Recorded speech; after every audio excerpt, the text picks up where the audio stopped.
नमस्कार दोस्तों। आपका स्वागत है आज की बाजार की एक और नई वीडियो में, जहां पर हम सबसे पहले बात करेंगे आज की टॉप 10 शेयर मार्केट की न्यूज़ के ऊपर। उसके बाद मैं बात करूंगा कल कौन-कौन से सेक्टर में उछाल देखने मिल सकता है और कौन से सेक्टर में निवेश करना अच्छा होगा इसके ऊपर। तो चलिए वीडियो को शुरू करते हैं। बाजार की गिरावट और मुख्य सूचकांक। नमस्ते दोस्तों। आज भारतीय शेयर बाजार में सुबह से ही उतार चढ़ाव देखने को मिला। आज यानी 5 फरवरी 2026 को निफ्टी 50 लगभग 147 अंकों की गिरावट के साथ 25,648 के स्तर पर बंद हुआ। वहीं सेंसेक्स में भी 500 अंकों से ज्यादा की गिरावट देखी गई और ये 83,313 के स्तर पर क्लोज हुआ। बाजार की इस गिरावट के पीछे ग्लोबल मार्केट से मिल रहे कमजोर संकेत और आईटी सेक्टर में भारी बिकवाली मुख्य कारण रहे। सुबह बाजार ने हल्की बढ़त के साथ शुरुआत की थी, लेकिन ऊपरी स्तरों पर टिक नहीं पाया और बिकवाली के दबाव में आ गया। निवेशकों को आज बाजार में एक प्रॉफिट बुकिंग का माहौल देखने को मिला। आईटी सेक्टर में भारी बिकवाली का साया। आज के बाजार का सबसे कमजोर कड़ी आईटी सेक्टर रहा। ग्लोबल स्तर पर टेक्नोलॉजी स्टॉक्स में आई गिरावट का असर सीधे दलाल स्ट्रीट पर पड़ा। इन्फोसिस, टीसीएस और विप्रो जैसे दिग्गजों में 3% से 5% तक की गिरावट दर्ज की गई। इसका मुख्य कारण अमेरिका से आ रहे कमजोर आर्थिक आंकड़े और एआई को लेकर बदलती वैश्विक धारणाएं हैं। ट्रेडर आज आईटी स्टॉक से दूरी बनाते दिखे, जिससे निफ्टी आईटी इंडेक्स काफी नीचे फिसल गया। ये गिरावट कल की एक्सपायरी के बाद आज एक बड़े करेक्शन के रूप में सामने आई है। बैंकिंग सेक्टर का प्रदर्शन। निफ्टी बैंक आज 60,000 के मनोवैज्ञानिक स्तर को बचाने में कामयाब रहा, लेकिन दबाव यहां भी साफ था। बैंक निफ्टी आज 60,200 के करीब बंद हुआ। एचडीएफसी बैंक और आईसीआईसीआई बैंक जैसे बड़े शहरों में आज मिला जुला रुख रहा। हालांकि पीएसयू बैंकों में थोड़ी बहुत खरीदारी जरूर देखी गई, लेकिन प्राइवेट बैंकों में बिकवाली ने बैंक निफ्टी की तेजी पर ब्रेक लगा दिया। कल होने वाली आरबीआई की मौद्रिक नीति बैठक से पहले निवेशक काफी सतर्क नजर आ रहे हैं और किसी भी बड़ी पोजीशन बनाने से बच रहे हैं। मेटल इंडेक्स में 3% की भारी गिरावट। आज मेटल सेक्टर के लिए दिन काफी बुरा रहा। निफ्टी मेटल इंडेक्स में लगभग 3% की गिरावट दर्ज की गई। पिछले 3 दिनों से चल रही तेजी पर आज विराम लग गया। टाटा स्टील, जेएसडब्ल्यू स्टील और हिंडाल्को जैसे शेयरों में मुनाफा वसूली का दौर रहा। अंतर्राष्ट्रीय बाजारों में डॉलर की मजबूती और चीन से मांग में कमी की खबरों ने मेटल की कीमतों पर दबाव डाला। जिन निवेशकों ने निचले स्तरों पर खरीदारी की थी, वे आज अपने मुनाफे को लॉक करते हुए दिखाई दिए। एफएमसीजी और डिफेंसिव स्टॉक्स ने संभाला मोर्चा। जब बाजार गिर रहा था, तब डिफेंसिव सेक्टर्स जैसे एफएमसीजी ने बाजार को सहारा देने की कोशिश की। हिंदुस्तान यूनिलीवर यानी एचयूएल और आईटीसी जैसे शेयरों में आज अच्छी खरीदारी देखी गई।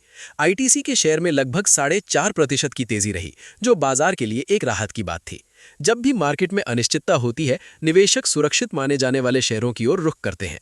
आज के सत्र में भी यही हुआ, जहां एफएमसीजी सेक्टर लाल निशान में जा रहे बाजार के लिए एक सुरक्षा कवच बना रहा। बजट 2026 के बाद एसटीटी का बढ़ता प्रभाव। 1 फरवरी को पेश हुए बजट 2026 का असर अभी भी बाजार पर बना हुआ है। फ्यूचर्स और ऑप्शंस यानी एफएनओ पर बढ़ाए गए सिक्योरिटी ट्रांजैक्शन टैक्स के कारण ट्रेडिंग वॉल्यूम में कमी आई है। छोटे ट्रेडर और स्कैल्पर्स अब बाजार में थोड़ा संभल कर काम कर रहे हैं।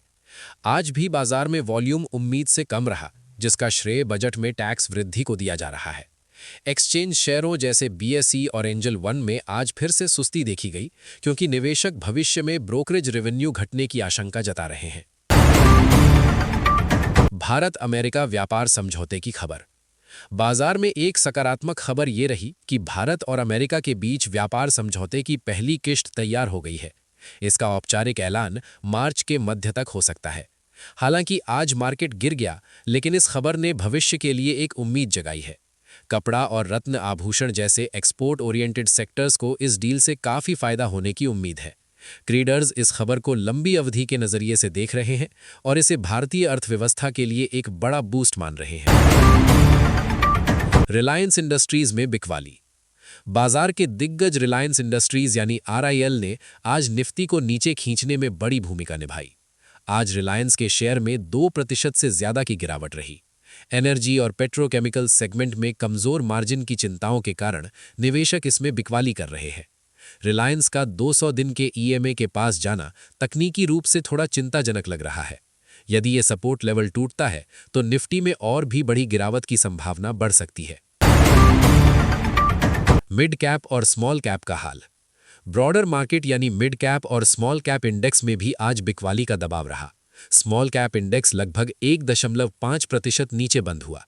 अक्सर देखा जाता है कि जब बड़े सूचकांक गिरते हैं तो मिड कैप और स्मॉल कैप शेयरों में गिरावट और भी गहरी होती है।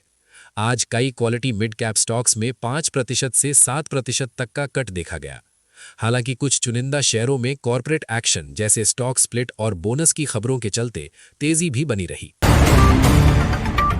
आज के टॉप गेनर्स और लूजर्स। आज के टॉप गेनर्स में आईटीसी, हिंदुस्तान यूनिलीवर और एशियन पेंट्स शामिल रहे, जिन्होंने बाजार को गिरने से बचाने की पूरी कोशिश की। दूसरी तरफ टॉप लूजर्स की लिस्ट में विप्रो, इन्फास, टाटा स्टील और रिलायंस रहे। आज का मार्केट पूरी तरह से सेल ऑन राइज वाला रहा, जहां हर उछाल पर बिकवाली हावी रही। इंडिया विक्स में भी थोड़ी बढ़त देखी गई, जो ये संकेत दे रहा है कि बाजार में आने वाले दिनों में भी अस्थिरता यानी वोलेटिलिटी बनी रह सकती है। कल की सबसे बड़ी घटना, आरबीआई की क्रेडिट पॉलिसी। कल यानी 6 फरवरी 2026 को पूरे देश और शेयर बाजार की नजरें भारतीय रिजर्व बैंक आरबीआई के गवर्नर शक्तिकांत दास के भाषण पर होंगे। एमपीसी की बैठक के नतीजे सुबह 10 बजे घोषित किए जाएंगे। जानकारों का मानना है कि ब्याज दरों में कोई बदलाव नहीं होगा, लेकिन आरबीआई का डविश रुख बाजार के लिए संजीवनी का काम कर सकता है। अगर महंगाई पर कंट्रोल और भविष्य में रेट कट के संकेत मिलते हैं तो बाजार में कल एक शानदार रिकवरी देखने को मिल सकती है। निफ्टी 50 के महत्वपूर्ण लेवल्स। कल के लिए निफ्टी का सबसे बड़ा सपोर्ट 25,500, 25,550 के जोन में है। अगर निफ्टी इस लेवल को बरकरार रखता है तो हमें ऊपर की ओर 25,800 तक की उछाल देखने को मिल सकती है। लेकिन अगर 25,500 का स्तर टूटता है तो निफ्टी सीधे 25,300 की ओर फिसल सकता है। कल की ओपनिंग ग्लोबल संकेतों पर निर्भर करेगी, लेकिन इंट्राडे में आरबीआई पॉलिसी दिशा तय करेगी। ट्रेडर्स को सलाह है कि वे कल बाजार में बिना स्टॉप लॉस के कोई काम ना करें। बैंक निफ्टी के लिए मेक और ब्रेक का दिन। बैंक निफ्टी के लिए कल का दिन निर्णायक होगा। 59,500 एक बहुत ही महत्वपूर्ण सपोर्ट लेवल है। कल अगर बैंकिंग पॉलिसी न्यूट्रल रहती है तो बैंक निफ्टी 60,500 के स्तर को फिर से टेस्ट कर सकता है। लेकिन अगर आरबीआई ने किसी भी तरह की लिक्विडिटी टाइट करने की बात की तो एचडीएफसी और एसबीआई जैसे शेयरों में गिरावट आ सकती है। बैंकिंग सेक्टर कल मार्केट का लीडर या विलन दोनों बन सकता है, इसलिए बैंकों के चार्ट पर नजर रखें।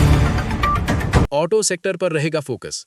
कल ऑटो सेक्टर में अच्छी हलचल रहने की उम्मीद है। टाटा मोटर्स और हीरो मोटोकॉर्प के तिमाही नतीजे और बिक्री के आंकड़ों का असर कल के सत्र में दिखेगा।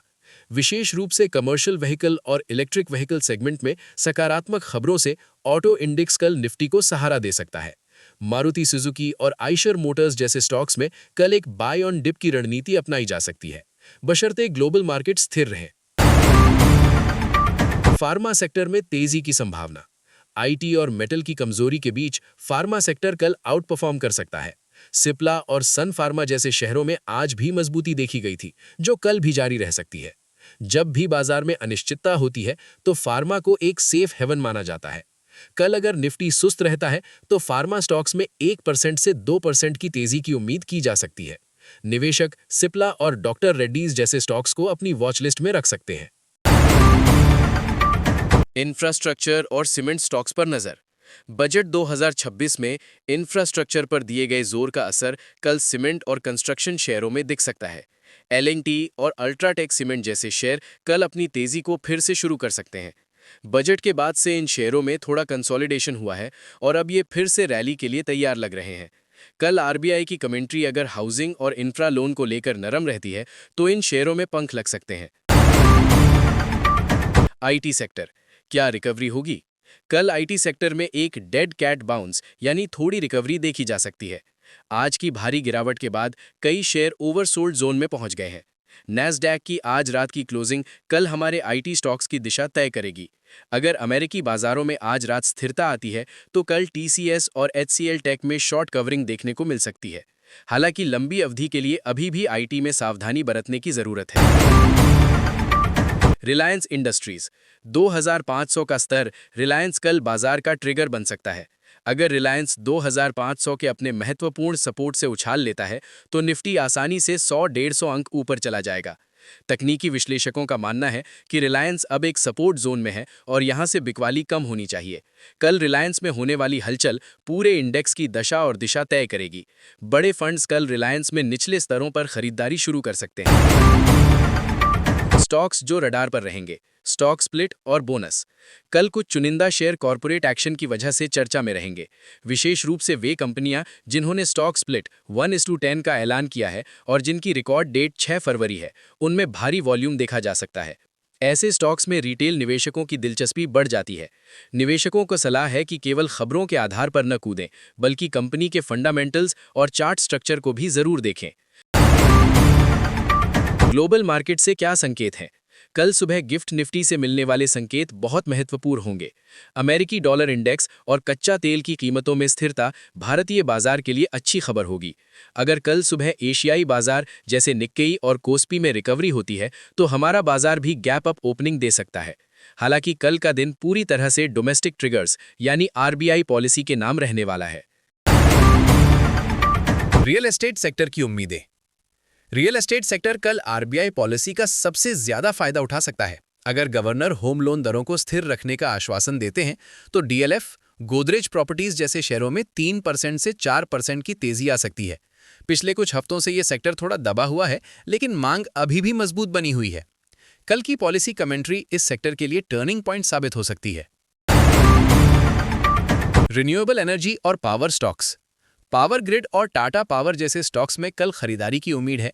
सरकार की नई ऊर्जा नीतियों और हालिया एकीकरण यानी मर्जर्स की खबरों से इन शेयरों में सकारात्मक माहौल बना हुआ है। कल अगर निफ्टी में थोड़ी भी रिकवरी आती है, तो पावर सेक्टर के शेयर सबसे पहले दौड़ेंगे। टाटा पावर के नतीजे कल के सत्र में बाजार को दिशा दे सकते हैं, क्योंकि कंपनी ने मुनाफे में हल्की वृद्धि दर्ज की है। एफआईआई और डीआईआई का डेटा। कल के लिए एफआईआई की बिकवाली का रुकना बहुत जरूरी है। हालांकि कल विदेशी निवेशकों ने खरीदारी की थी, लेकिन आज के डेटा में फिर से बिकवाली दिखने की संभावना है। अगर कल डीआईआई मजबूती से बाजार को थामते हैं, तो बाजार में गिरावट रुक सकती है। कल सुबह आने वाला डेटा यह बताएगा कि बड़े हाथी किस दिशा में जा रहे हैं, जो कल के इंट्राडे मूव्स के लिए एक महत्वपूर्ण संकेत होगा। कल के टॉप ट्रेडिंग आइडियाज। कल के लिए कुछ पसंदीदा शेयरों में सिप्ला, आईटीसी और ओएनजीसी शामिल हो सकते हैं। तकनीकी चार्ट पर ये शेयर मजबूत दिख रहे हैं। शॉर्ट टर्म ट्रेडर्स कल बाय ऑन डिप की रणनीति अपना सकते हैं, खासकर उन शेयरों में जिनमें आज कम गिरावट हुई है। इसके अलावा कल के लिए बैंक निफ्टी के ऑप्शंस में काफी वॉलेटिलिटी रहेगी, इसलिए केवल अनुभवी ट्रेडर्स को ही वहां रिस्क लेना चाहिए। निष्कर्ष और निवेशकों को सलाह। अंत में कल का दिन पूरी तरह से वेट एंड वॉच वाला होना चाहिए, जब तक कि आरबीआई की पॉलिसी स्पष्ट ना हो जाए। 10:30 बजे के बाद जब मार्केट पॉलिसी को पचा लेगा, तब सही ट्रेंड समझ में आएगा। लंबी अवधि के निवेशकों के लिए ये गिरावट अच्छी कंपनियों को पोर्टफोलियो में जोड़ने का मौका है। बाजार में घबराएं नहीं, बल्कि अनुशासित रहकर ट्रेड करें। तो दोस्तों, आज की इस वीडियो में बस इतना ही। आपसे फिर मुलाकात होगा कल के आज की बाजार की एक और नई वीडियो में। और हाँ, एक चीज याद रखिएगा, मैं कोई वित्तीय सलाहकार नहीं हूं। कृपया अपने अपने जोखिम पर अपने निवेश कीजिएगा, या फिर आप कोई वित्तीय सलाहकार से सलाह लेकर उसके बाद ही बाजार में निवेश कीजिएगा।